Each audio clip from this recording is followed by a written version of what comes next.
Good morning to everybody. First of all, let me thank the President and Council of the KSM for inviting me to read out this the non-medical talk on the non-medical topic, but you can't find the worst time to do this sort of talk pretty much. But anyway, so we'll see how it goes.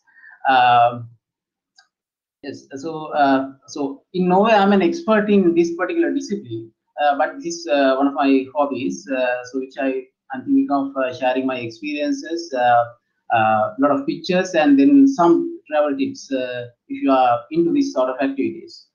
So this will be my outline. I'll be discussing the styles of hiking that we are trekking that we do, a little bit of few tips about preparation, and the way one can look at this particular activity, and finally how I see it on a personal perspective. Now, these are the examples that I'm going to bring from different. I can see I think those who are joining from outside can see the mouse pointer. So I'll be discussing the several areas that we have traveled so far in hiking and trekking. The dividing range in the Australian Snowy Mountains, and then Central Australian Desert, the Peradeniya Mountains in Tasmania, two sites in New Zealand, the particular South Island, which is a beautiful place, and then two trails in the Himalayas, Annapurna region, and the Everest region, and then the US Appalachian Mountains, the Grand Canyon, and the Canadian Rockies, and two areas in Alaska. So my co-trekker is my wife, Dr. Dassanayake, who is a consultant psychiatrist at Peradeniya and the senior lecturer in psychiatry at the Faculty of Medicine, University of Peradeniya. So starting with the styles, we follow two different styles in this activity. First thing is we stay in a base, as you can see here, and then there are day hikes for surrounding that particular place, usually in a national park or a mountainous area. So we stay there for about, say, 6 or 7 days, and then we choose about 5-6 trails and do those day treks. So in such instances, we usually choose to stay in a place, a cabin inside the park, usually away from other situations where we have cooking facilities, and then the beds are there, some chairs are there for us to do reading at night and all that. So we always like our rice and curries. We can't wait until like for 1 week without such things. So we always carry our rations and cook this kind of stuff when we travel, buy it from somewhere. So that is the first method. And then obviously, if we travel in like a big group, sometimes we sort of rent these big houses. These are very nice log cabin that we stayed once in Alaska. So if there are about 6 rooms, people can share it and share the cost. And the trekking is a bit different. Now we did 2 long treks in the Himalayan region, as I said earlier. There are the ideas. You don't stay in one place. You start from a very low elevation, then you travel to the particular village, and then stay the night there. Then you travel to the next one, and the next one, and so on, until you reach the base camp or whatever the high elevations. It's a multi-day trek. And in such places, you don't have really good facilities. These are very remote places, as you see here. What they call tea houses are there, small lodgings, and the facilities are not very good. So you can this area called in Annapurna Trail and Machapuchari base camp at an altitude of about 3,700 meters. So you can see all these other mountains there.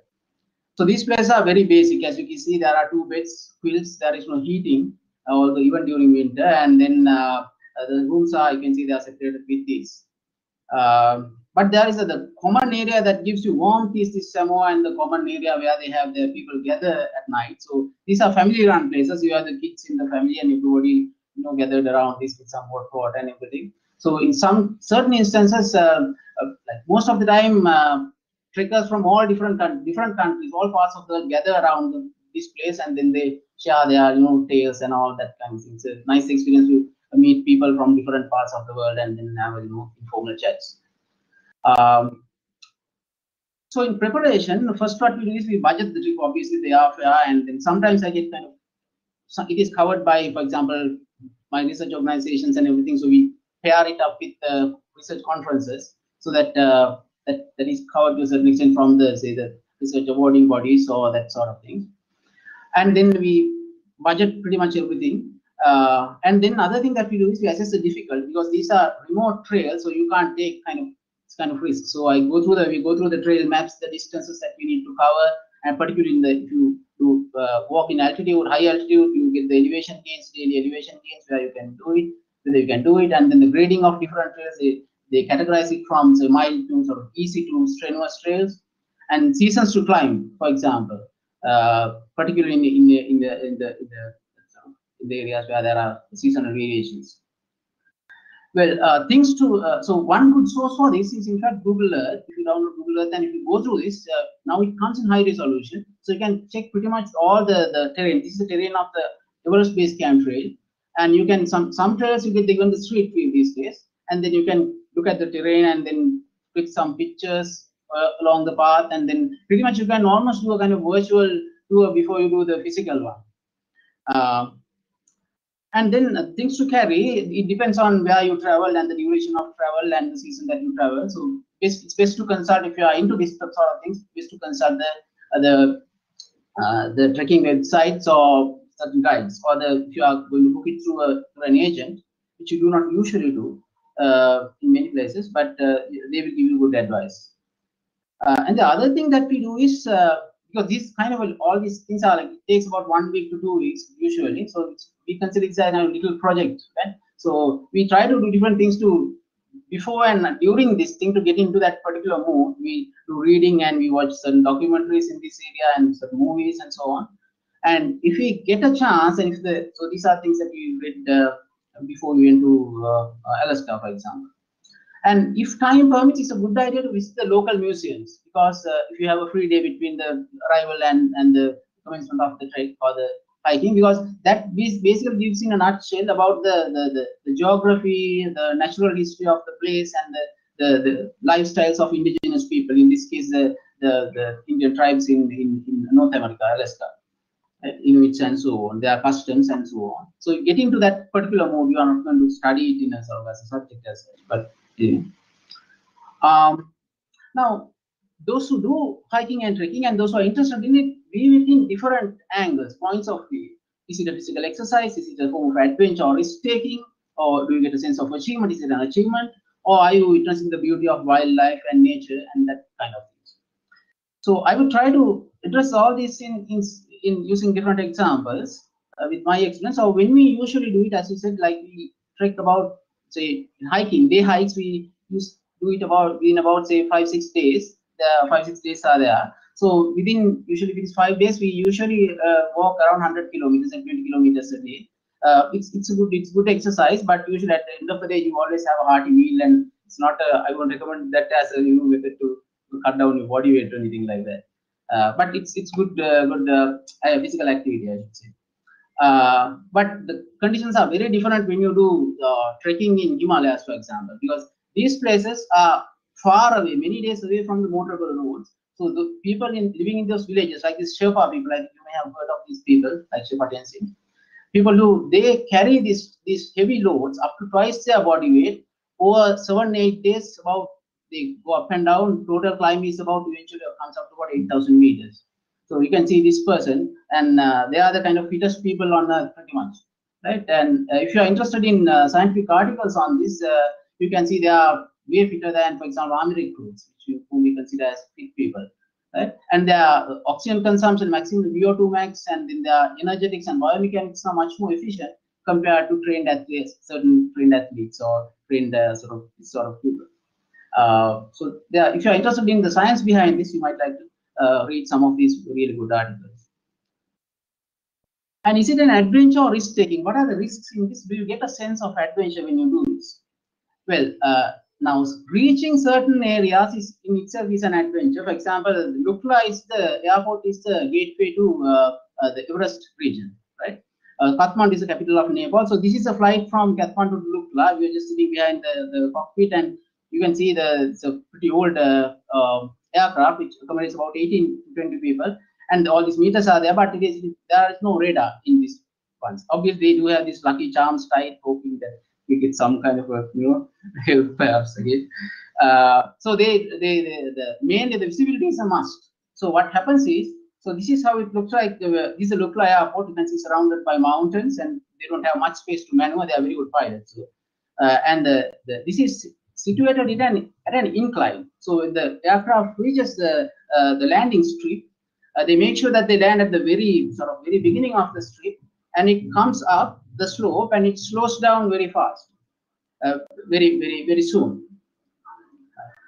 Again, when they take off, what will happen is they will start from here and then accelerate downhill and then take off before they reach the end of the airstrip. And then, so this is in the during the autumn, right? Where the driest month of the year in Himalayas. But in rainy seasons, in the history, like even 2 years ago, when it is cloudy, there have been like horrible crashes where everybody perished, right? So therefore, what happens is these days there are long queues. If you get stranded within the airport, then you have to stay around tea houses around it for several days until the weather clears up. So I would say the best time to travel in this area is the autumn. Although it is a bit cold, it is not wet, right? And then the other second fact is remoteness. These are very remote areas. So I will just post this because I can't here. And because they are several days away from the nearest motorable roads and proper hospitals, so we always carry first aids, all different kinds of drugs that we might need, oral rehabilitation source, particularly the knee and ankle guards, just in case even if you sprain an ankle, it will be a miserable experience if you don't have proper stuff there. And then always in the Himalayan region, they always want to produce a travel insurance with helicopter evacuation cover. Otherwise, you will not be able to. You are not accepted there because it's too risky. So this is there are helipads everywhere, pretty much in all villages. So within 1 day's reach, you have a helipad. So it's in an emergency, not an emergency. Like you get hurt, you can get kind of some illness. They will transport you to the helicopter. But it is a real emergency that requires attention within say 1 hour or 2 hours. I think the chances are very little, I guess. And they are very good pilots. They can maneuver the aircraft in very deft manner. And in a helicopter, obviously, even to hike up 8 days in helicopter, it's just about 1 hour or so to Kathmandu, where you have access to this. Obviously, so with that we need to do some, because the places are remote. We need to get if we are suffering from certain illnesses, better to get the medical checkup done and then see whether you are fit to do this sort of activity.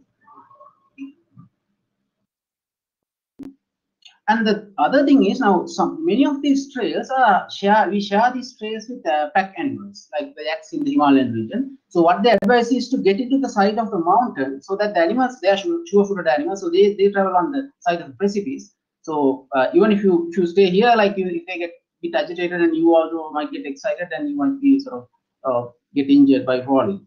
So the same thing happens in other areas like in the Grand Canyon, where they have in the US mule train. So again, you have to wait here until the mule train passes you on the side of the hill. Well, obviously we are walking in this area, not in a vehicle like when you go to Yalo, where animals see ourselves and the vehicle as one unit. Therefore, we need to keep our distance from these wild animals. So here in this example in Alaska, there's a mother there and 2 cubs, grown-up cubs. One cub is not in the picture. So this is about more than 100 meters away. You don't go closer to take pictures and all that. It's very risky to do that kind of things. Similarly, even the herbivorous animals like the moose, they are very dangerous. I think you may have experienced this in these different, somebody in important ways. Like if you don't give them food, like they become a bit aggressive and try to attack you. So again, stay away from. They strongly advise to stay away from them. And the other thing is, in the Himalayan region, deep river gorges are linked with hanging bridges. So if they are very safe, they are stable, they are very safe, you won't fall.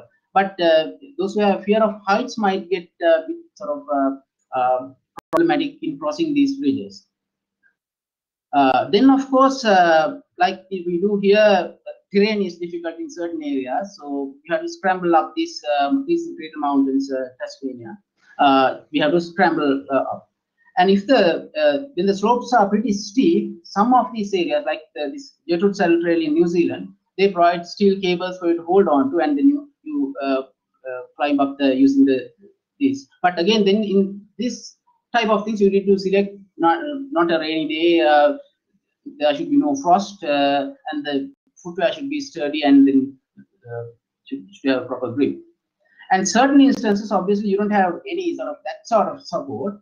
So if you trust your ability and balance and everything and the cerebellum and all the system, you try to go as far as you can. And what we do is, if we feel like the place too risky, we turn when you feel that when you are getting into that uncomfortable zone, and then you turn around and go. It will be really risky to take 50-50 chance in doing this sort of activity, because you are not trained in that sort of activity and there is no equipment to do that abseiling type of stuff.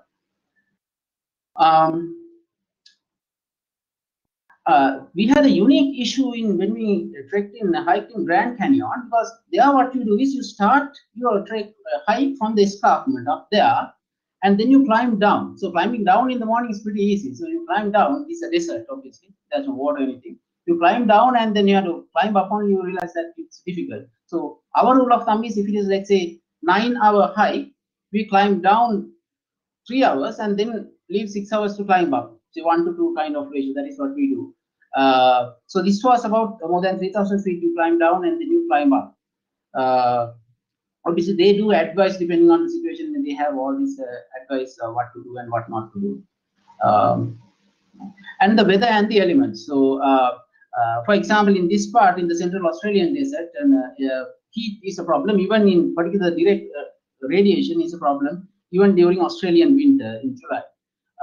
So you need to carry plenty of water in your backpacks, and there is no water within the trail, and then you make sure that you have enough water. In fact, these trails, they shut them off during summer, because it's very hot and very dry, dehydration factors, and there are no facilities to no good hospitals also in this area. Australia is like in the dead center of Australia, so you have to be flown to somewhere to Darwin or something like very long distance if you get into real trouble.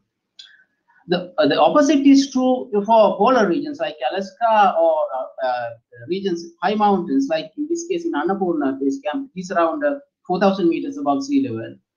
To just put it there, for example, Tharaka is, I think, about 2,500 something. I can't remember exact altitude, somewhere like that. So the problem is the cold. Is a winter trek in December. It's cold and the ice, and they don't have they have put these planks along the trail, not bridges, something like that. Bit slippery when the ice is compacted. And then the air, obviously, at this altitude, the partial pressure of oxygen is about 60% at the sea level. So that problem is there. And you can see this waterfall has already frozen and all that. So there are certain risks. Obviously, altitude sickness is there. In this case, they were to acetazolamide before as a prophylaxis before ascending. That helped, in fact, compared to the previous one that we did in the Everest region. So likewise, there are precautions that you need to take. If you get a little bit of edema, but beyond that, if you get like more serious symptoms of this, you need to climb down. We didn't have to face that problem, fortunately. And the other thing is underestimating the distances and heights. The thing is, like, for example, this concept is called in public neurosciences. I think I have students are there. They know I have taught them in my vision lecture. What you call the perceptual constancy. I will tell you what it is using this example. The distances are deceptive in the mountains. Although looking like just another mountain lying a few kilometers away, the Everest peak, top left is Everest peak, the tallest peak in the world, towers 5,200 meters above and 28 kilometers northeast from where my travel partner stands. So this looks like immediately this looks like another like Simunasuri or something located about most few kilometers away. So always we tend to, in long distance, we tend to underestimate the distance and the heights. So if those who do kind of solo trekking without guides, who doesn't know the proper sort of the landscape lay of the land, so to speak, and who are new to this, they might get stranded halfway. They think I should reach that target, that village, that settlement, but they can't cover that during the day. So that is why the homework is important in this type of situations. I will give you a little example or a little sort of adventure type of thing. Now, combining many of these factors, this is in Alaska, and the target was there's an ice field called Harding Ice Field, from which glaciers kind of spill out into the surrounding rivers at sea level. So, can you make a guess, like what is the elevation gain from here to here roughly? What do you think is the elevation gain? Height difference from altitude from here to here roughly, by looking at the picture. This is like not a zoomed one, a zoomed in or out one. Any guesses? Yeah, for me initially it looks like about 1,000 feet, but from here to it is 3,800 feet. It is like from Uluru to Porton Plains. If you have done that kind of thing. So it is an 8-mile distance. So this is my sort of the map that I had, some of the maps that I went through before we did it. This is a glacier from the aerial view of the glacier. This is the tongue of the glacier, and you can see here the rocky face that you travel. It is 8 miles round trip, not a long trip, but the elevation gain is again, as I said, 3,800 feet up, 3,800 down, and the temperatures were low. In the middle of this, we were caught up in a storm. There is no mobile reception there. So this is where we caught up in this. You can see the visibility is poor and the noise is looks pretty sort of threatening. So at this point, others turned around, and the thing is like, when you do this type of thing, it's a kind of once in a lifetime thing. So you do all your homework, and sort of aside by a situation comes in, and maybe I thought of continuing while others returned. So there was nobody accompanying. Other groups also returned. So I continued. So this is the kind of appearance at the top. There are no kind of visible landmarks or anything like that, and there's no very nice field and everything. So that was, at least subjectively, I found it a bit sort of scary and adventurous. Perhaps the people who live and do these things in a daily basis might not find it a real sort of real adventure to speak of, but that kind of sensation gets into you. But it gives a sense of achievement once you do these sort of things. As we all know, like when you do a hike and get to the top, we are all in smiles and get this good feeling about doing something like this. It is more rewarding when you do long distance multi-day treks. Here you can. This is the Everest base camp. We didn't go to all the way to the base camp in this trip. We went up to 3,900 meters to an area called Tengboche. And you can see this Everest peak, and this another 8,000 meter, what they call 8,000 lost day, and there is a beautiful mountain here called Amadabla. Amadabla means mother's necklace. So this looks like a necklace in their culture, right? And we had a guide, Nurbu Sherpa, and we had our porter, Nur Sherpa. So after reaching this place, you feel kind of elated. Similarly, when you're in the Annapurna base camp at around 4,100 meters, and this was winter trek, as I said earlier. This is how it looks like. We have this namaste and all the other things, and there are people from different countries have tied their flags into the posts. And again, we had the guide was Hari, and the porter was Krishna. So we always telling Hare Krishna like a pilgrimage. So yeah. So once you reach beyond that, you can go a little further, about 4,200 meters, and that is the very limit that you're allowed to go, and that you can go safely. Without going beyond now. Beyond this is pretty much some mountaineering expedition, that sort of thing. Going beyond this is pretty see. So, and we write these things in our physiological newsletter for different articles about high altitude and all. And this is a caption that I had for that one, quoting from the source. In this winter trek, huffing and puffing for 8 days brings us to the Annapurna base camp at an altitude of 4,130 meters. Even an ardent non-believer cannot help the primeval feeling that is closer to heaven, or is it altitude sickness? So I don't know. This is true. Now, finally, now we witness the beauty of the nature in this sort of things, and you can see wildlife a little bit in these areas. But the point is, these are relatively barren lands, so very little biomass can be held by this area. So unlike I think Sri Lanka is one of the best places for wildlife, as all of you know. So there is, if you are a wildlife enthusiast, perhaps not the best. This is not the best hobby. Obviously, if you want to take photographs, you can't carry these heavy long lenses with you when you walk. It's difficult. But you see some wildlife. So this is a marmot taking from its hideout in the place called Suffolk Mountains in Canadian Rockies. And obviously, if you reach North America, polar regions, you always get brown squirrels, sometimes kind of posing for you like this. And we found some certain sort of marine wildlife when we did coastal trails in New Zealand, in Dunedin area. So here you can see two New Zealand sea lions, two bulls chasing after a cow in the mating season. So these are again guided tours. They advise you to maintain at least 30 feet distance between the animals and yourself. So if they move further, you can go close. If they move towards you, you back off. Because they are very sort of bulky animals, momentous animals, you can't middle bit. And then there are more sort of beautiful animals, creatures like penguins who come from their feeding trips. They paddle all the way from the ocean and come to their burrows, and you can stay by the side of this thing and then stay silent and without making any movements and observe them. You can take, if you want to take like nice photographs, zoom ones with long lenses. And other than one of the very sort of heartening scenario was this beavers that we observed. We observed beavers usually in North America, they are there, but in Alaska we observed this beaver dam, and then they are very industrious animals, as you know. They are mending their dam for the coming winter. This was in September. From October, Alaskan winter starts. So they were mending their dam, and some of them basically bringing the say spruce or birch saplings, and they would bring it and then they would stash beneath the water level. So once the surface is frozen, they have their food stashed to survive their winter. So they would bring it and they would dive, and then you don't see anymore the minimum. They will come up, but the branch is gone, like that. And one of the rare scenarios was we observed black wolf in. So this was not taken from the. This was taken from the vehicle, not from the. You can't take like walking. It was digging for a rabbit or a marmot. It was very close. As you can see, it is very apprehensive, like a German Shepherd dog, pretty much.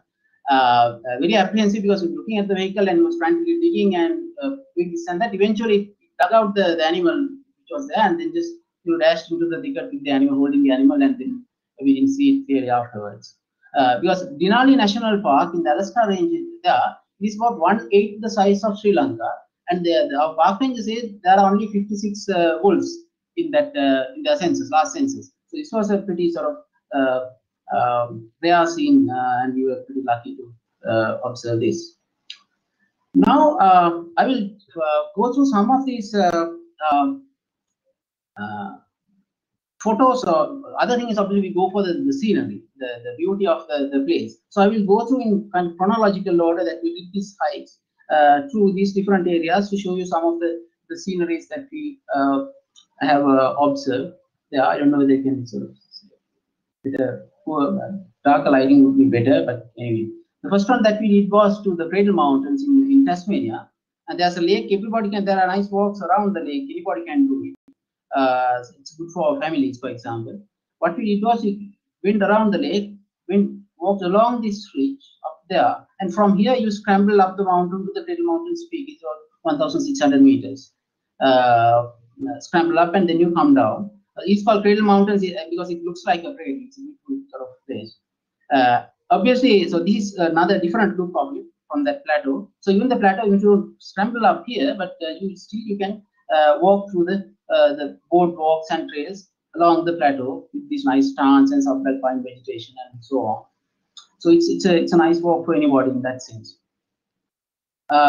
Then next year we went to Appalachian Mountains for hiking.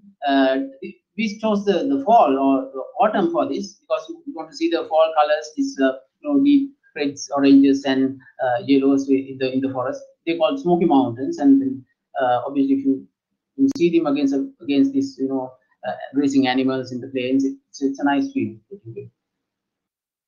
And in same way we went to the Grand Canyon. It has a unique sort of it was a unique experience because it is not a mountain, it's a canyon, so you climb down, as I said earlier. And here we were caught up in a hailstorm. In fact, you can see the hailstones and some of them falling, and we pretty much sort of were saved from getting sort of bumps and bruises because we could get into a kind of cave-like thing by side of the road. Yeah. So after the hailstorm, it was even more beautiful because you can see the light coming from this side and storm is passing, and then the qualities anyway. You can see it looks beautiful, and it looks from the top. It looks like almost like an amphitheater, pretty much like. You can see the canyon is a vast expanse. So that is why they call it Grand, because not just a canyon. If you visit, you will realize that you get that particular feeling. And this is just a real sort of where the Colorado River runs towards Arizona desert towards the west, and then these are the plateaus. If you can see, the resolution is enough. You can see this trail threading one of the trails that we did, going down to the what you call the plateau point. So it's real. From here, downwards, it is another 1,500 feet or something. It's a deep, so again, it's a very sort of scenic place with a scenic beauty, like really very unique, I would say. And in the same later that year, we were in Australia at the time, so we went to the snowy mountains, so Australian Alps, in the summer, Australian summer, December is Australian summer. And there also you drive up there, and then there are different trails. There are places to stay, few places to stay. And again, it is good for a family because anybody can do it. Because you drive up to the plateau, you walk in the plateau. It's not like climbing. Even the tallest peak in Australia, the Mount Kosciuszko, is 2,200 meters, and that is also looks like something like this. You just can walk up there. It's not like big mountain and such.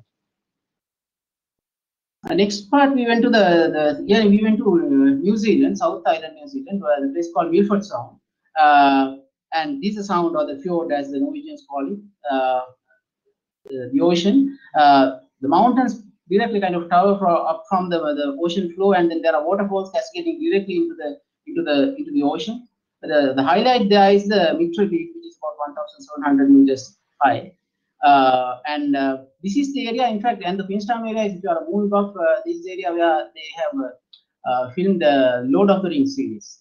So I want to give this photo that kind of a tint to everyone. And we climbed other trails. One of those was Gertrude Saddle Trail. Once you go to the Gertrude Saddle, you can see the same sound and the valley beneath, valley that is leading up to this. With nice mountain waves and clouds. Okay, this was very cold, sub-zero temperatures, but it was worth going there. Okay, this is where they have the cables to climb up certain sections. Then the desert regions offer a very different kind of beauty, I should say. This is Uluru, or what they call Red Center in Australia. In Australia, it's the Australian desert. European settlers call it ice rock. And this officially belongs to the Aboriginal people. And this is about 400 meters high, and it is a sacred place, so they don't climb it. We didn't do it either, but some Europeans they do, but British doesn't have much say in it, I guess. Anyway, so there are trails around this area, and the rock contains minerals with ferrous. So therefore, that is why it gives a rusty color at sunset. This becomes kind of the rays of the sun hit the rock face. It looks almost as if kind of burning, like really very unique view is there. And the accompanying region is a Katajuta region that I showed you as the heat and the problem. So Uluru Katajuta National Park is a nice place to visit. You have to fly there, and then you can spend there. And 2015 we went to the Canadian Rockies, where again this is a good place. Bit commercialized, not really commercialized, bit commercialized. So there are different types of accommodation. There's a big hotel there. So there are different trails for everybody, because people who are getting old and stabilized are the people who have money. So if the place is commercialized, there should be trails that they should be able to walk, not just like very young people to climb kind of thing. Right? So that is how. So it's a good place for everybody. And one of the prominent peaks is Mount Rundle, as you see here. And there's a sulfur mountain where I showed you, so the marmot and all that is there. It's a very nice place for us to walk. Now, as I said earlier, we usually stay about 5-6 days in one place because we want to experience the same place, get into that particular mood and experience the same place over several days under different weather conditions. You can see the same mountain under a different condition in a different day after snow. These are the late evening. You can see the mountain is with its snow. It is lit by the sun. But down it is dark, so it gives a kind of different kind of mood when you stay there for a while.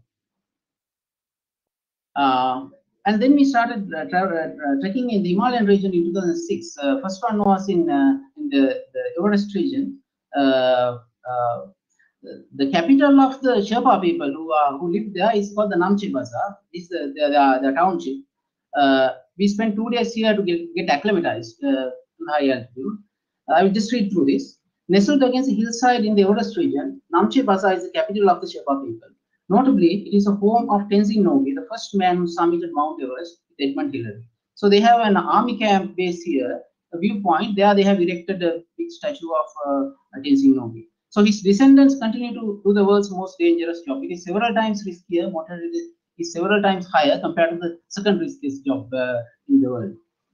This is not for porters or trekking, but those who do mountaineering, accompany mountaineers, like who climb high peaks. In the morning, we in fact climb to get the view of the mountain, big mountains. This early morning, and it is a full moon day, so this is a setting moon, and you can see the town and the lighting is not very good. You can see the low contrast pictures, but anyway. This is a view from the top. These is not sunrise or the sunset. These peaks are the tallest ones in the earth, so therefore the light hits the peaks at a great slant, more than 180 degrees. Horizon is far away. Therefore, the deepest shreds can be formed on these peaks because of the slant. You know about the physics and everything, that prism activity of the iron now. So that's why I want to call this the path to red zone, because it is red, because it is red in color, and also this is about 6,000 meters. Beyond that, people cannot survive; they would die without oxygen. Few Sherpa people have summited levels without oxygen, but otherwise, you know your physiology, people will perish. And another village, beautiful village in the Everest region, is village Kumju. This is in the morning, and you can see the mountain called Amadablam here, and the people are going to their work and everything. So it's a nice sort of homey feeling once you get there. Yes, so this is where they have the only school in the whole region. So all the kids from all the surrounding areas would come to the school, and then they go home. So it is about, for us, it is about just to come to the school. It is about 1 day big trek which we plan. But these kids, like this side, they will just go up and down every morning and afternoon. Apparently, their parents or teachers must have told them to hold hands and go in pairs. Always, you see, they come in pairs and go in pairs. So it was a pretty sort of nice experience. Now, in 2017, 3 years ago, we went to Alaska, you can get the aerial view of mountains and snow when you fly over Europe or Rockies or something. But this was, as far as I could see, you could see only it's a vast expanse. You could see only the ice fields, glaciers, and the mountains. So it was a very beautiful view. And we did the Harding Ice Field Trail in the Seward region, that is near the coast. But inside you have the Alaska range, I think. This Alaska range, and then that runs from west to east. And the tallest peak in North America is surprisingly not situated in the Rocky Mountain range, but in this Alaska range, called Mount Denali. Indians call it Mount Denali, and the European settlers call it Mount McKinley. And it is one of the tallest massifs because the surrounding mountains are very short. So that is why it towers above, unlike Everest, in the previous pictures, it towers above the surrounding mountain. It looks like a big mountain, although it is only about 20,000 feet high. And then there are rivers here. We went in the autumn, as you can see the coloring of the vegetation. In the spring, the snow melts, and there's the river runs in braids. They call them braided rivers because the water runs in braids. That's a different sort of view. Some of the rivers we observe like that in this area. And again, it is a nice walk for people, even for families. There are day walks. One of these was what called the Savage River Loop.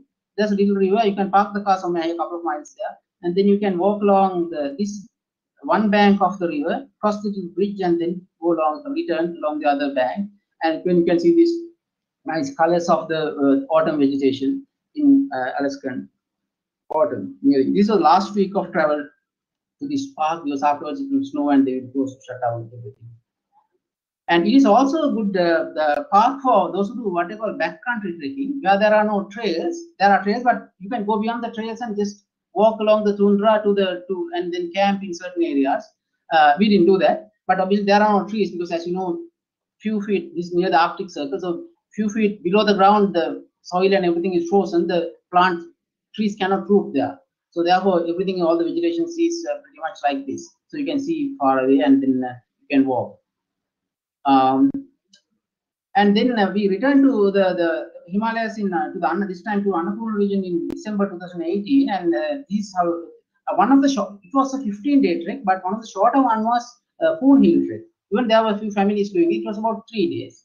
So this is the highlight of the Poon Hill segment, where you climb up the Poon Hill and observe the sunrise above the Annapurna Massif. It's Annapurna South, Annapurna 2 and 3. It's called Inchuli. So it is already, it looks like, because it's far away, big mountain, they look like entirely different kind of worlds, so to speak, say there. And this frost here, down here.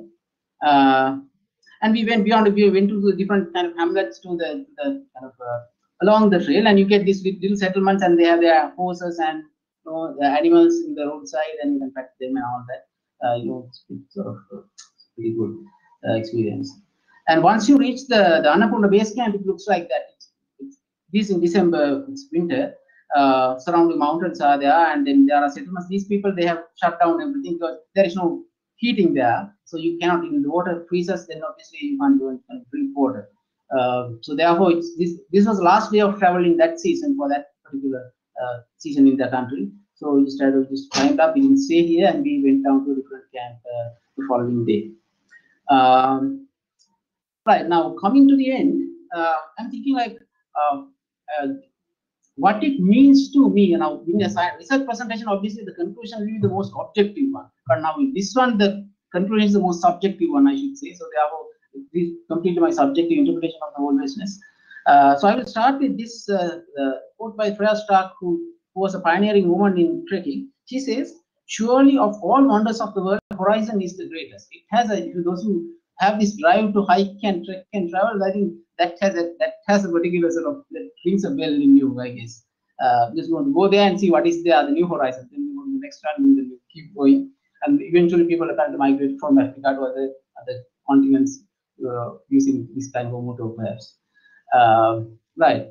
And it is also, you could view that as a getaway, because you just go away with a flask of coffee and some sandwiches, something, say somewhere, and then no phone calls, no mobile reception, no on calls, anything like that. You just chill out for about a week and come back to a busy workstation. We have different hobbies to get into that mood, but I would say it is more like I would like to look at it as a more positive, what it gives you. You live in the moment with nature and the elements and people, and you tend to meet people around the world. This is the last sort of stretch of the Annapurna base camp, but the person you saw as a guide, like for him it was like a walk in the backyard, but for us it was a very laborious activity.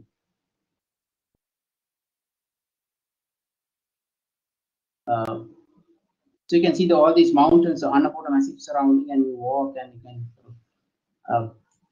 it gives out the air is crisp and very cold, and then you get the snow crunching with the boots, and everything is pretty good. Feeling is really good. So I will just go to it forward, and then there are you meet different fellow trekkers, sort of meet them during this as you climb up. So some of them come to know you by your country and all that. So two people have already gone there. One guy called Michael from China and Mark from Germany. So they were there and they were kind of greeting us in Iboan and all that. You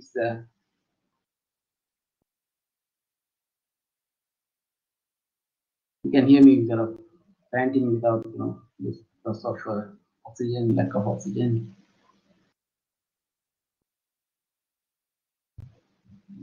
Hi, Iboan.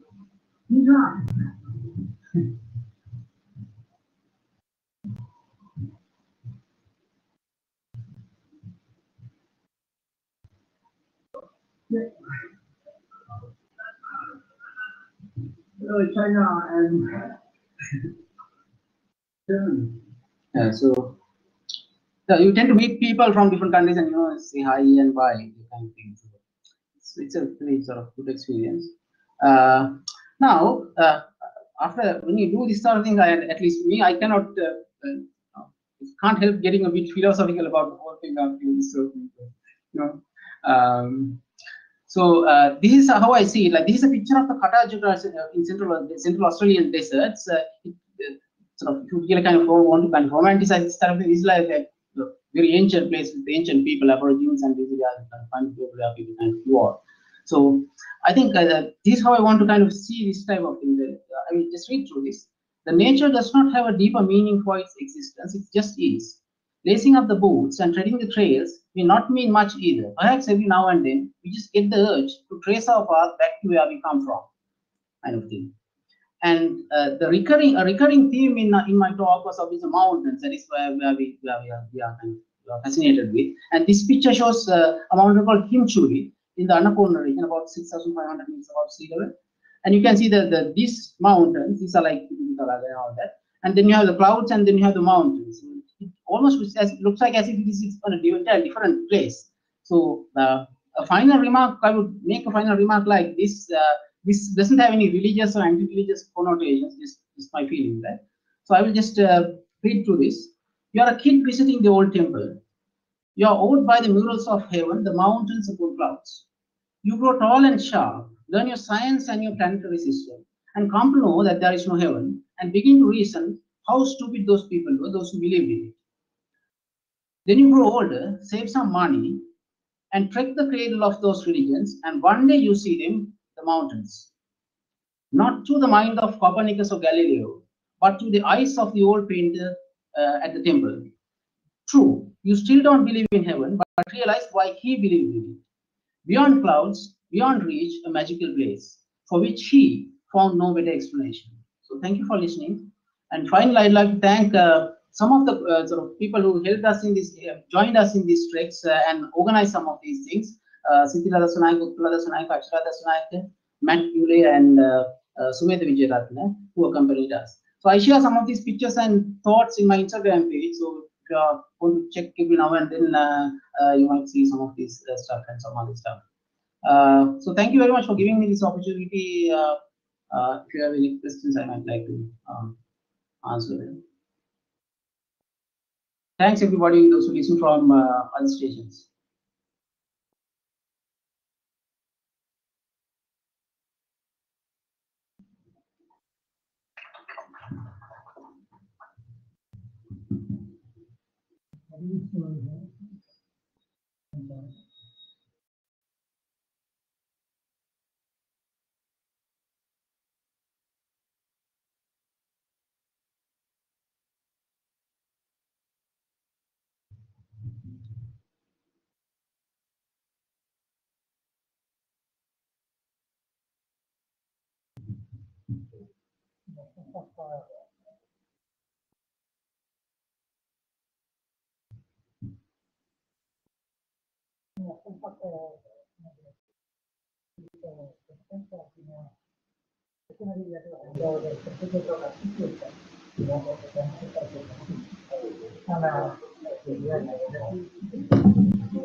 It is actually wonderful and excellent presentation.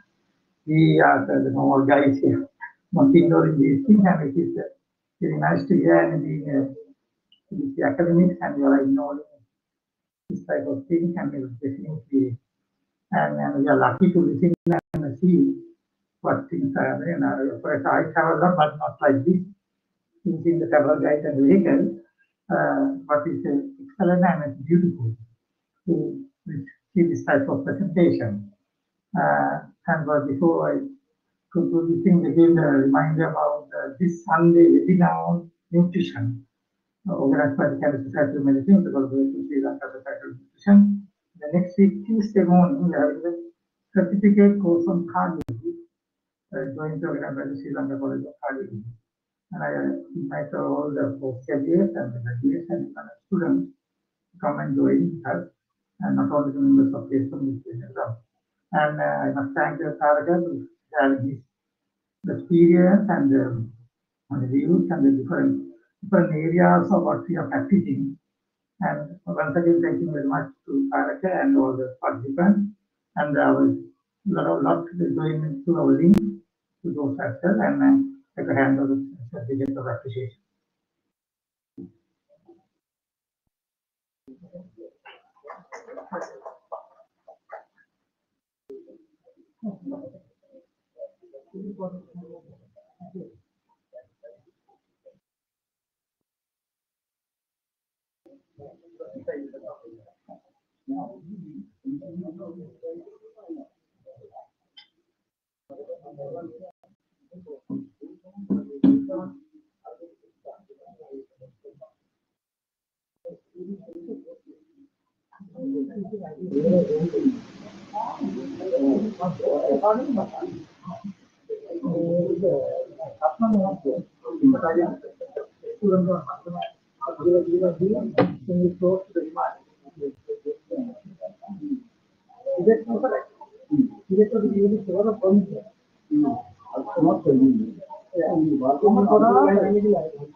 You are currently the only person in this conference.